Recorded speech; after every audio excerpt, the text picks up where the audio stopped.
Hindi lang school bag ang bitbit ng 19 anyos na si Franz tuwing papasok sa eskwela bilang first-year college student. May dala rin siyang bote ng suka, plastic, at basket na may lamang panindang lumpia, donut at turon. Panglima siya sa kanilang magkakapatid at lahat sila nagtutulungan para maitawid ang pag-aaral. Lahat naman po kami nagkatrabaho po. Bunso po namin na po siya, 12 years old po, and then ang tinitinda niya po madalas po talaga is balot po, and then mga gulay po. Gano'n din po yung tatlo po naming maliliit na kapatid. And then yung sumunod naman po do'n, yung pang-apat po namin, tutulungan po magtinda yung nanay ko ng prutas. And then yung kapatid ko pong may asawa na, nagtitinda naman po siya ng lugaw. Kwento ni Franz, taong 2011, natuto silang magkakapatid na magbanat ng buto simula nang mamatay ang kanilang ama.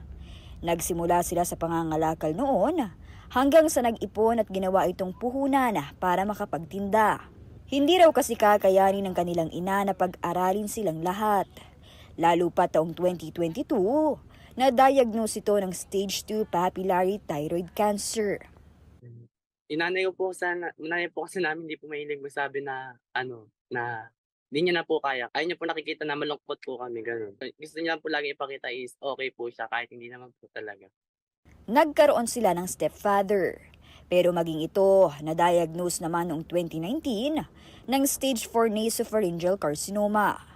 Kahit parehong may cancer, hindi naman daw tumigil ang kanilang magulang sa paghahanap buhay.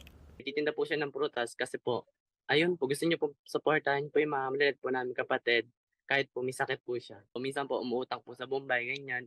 Hulug-hulugan na lang po para po maituloy-tuloy po yung pag-aano ng chemotherapy po ng tatay ko po, and then yung na po rin po, maintenance na rin po ng nanay ko. Sabi ni Franz, hindi nila kinakahiyang magkakapatid ang ginagawang pagtitinda.